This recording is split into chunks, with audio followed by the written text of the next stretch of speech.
ये जो रूप है ये ओम के नियम का कौन सा रूप है? दीर्घ रूप। कौन सा रूप है? दीर्घ। दीर्घ मतलब बड़ा रूप है। ठीक है, कंटिन्यू चलिए। V equal to I R Ohm के नियम का कौन सा रूप है? बृहद रूप है। बृहद मतलब दीर्घ, दीर्घ मतलब बड़ा रूप है। ठीक है, हाँ। ओम के नियम के सूक्ष्म रूप की क्या चीज? व्युत्पत्ति। इसका एक छोटा रूप भी होता है। हाँ, तो छोटा रूप की क्या चीज? व्युत्पत्ति। इसका व्यंजक क्या होगा? तो देखिए, हम लोग पहले से जानते हैं कि I इक्वल टू क्या होता है? NEAVD। ये रिलेशन हम लोग पहले से जानते हैं। तो I इक्वल टू क्या हो जाएगा? NEAVD। ए को इधर भेज देंगे तो I बटा क्या हो जाएगा? A बराबर ये NE और VD। यहाँ I बटा A को क्या कहते हैं? J कहते हैं, धारा घनत्व कहते हैं। और यहाँ से NE। अब VD का वैल्यू कितना होता है? VD का मान कितना होता है? Small E capital E tau. I into में क्या चीज? एम।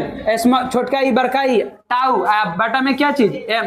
ये क्या होता है? VD का मान होता है, ड्राफ्ट वेलोसिटी होता है। तो यहाँ से देखिएगा, यहाँ से क्या हुआ है? चूंकि VD बराबर क्या होता है? छोटका ई हाँ small E capital E tau बटा में क्या चीज? एम। यहाँ से गुना करेंगे तो J इक्वल टू क्या हो जाएगा? NE² छोटा ई टाउ छोटा ई का ई में इसे गुना होगा तो E² ई आई इंटू टाउ बटा में क्या चीज? एम।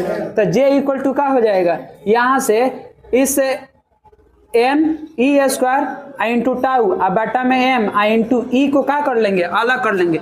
ये जो है हमारा J इक्वल टू इतना को हम लोग क्या लिखते हैं? सिग्मा। इतना को क्या लिखते हैं? सिग्मा लिखते हैं। चूंकि सिग्मा इक्वल टू क्या होगा?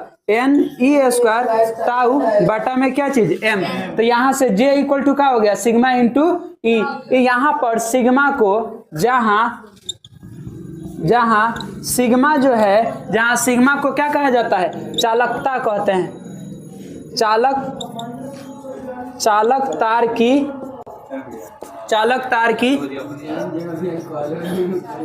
चालकता कहते हैं। ठीक है, और इसे सिग्मा के वैल्यू कितना होता है? तो NE² टाउ बटा में एम। और यहाँ जो ये रूप प्राप्त हुआ है J equal to sigma into E, इस रूप को ही क्या कहा जाता है? ओम के नियम का कौन सा रूप? सूक्ष्म रूप कहा जाता है। सूक्ष्म रूप कहा जाता है।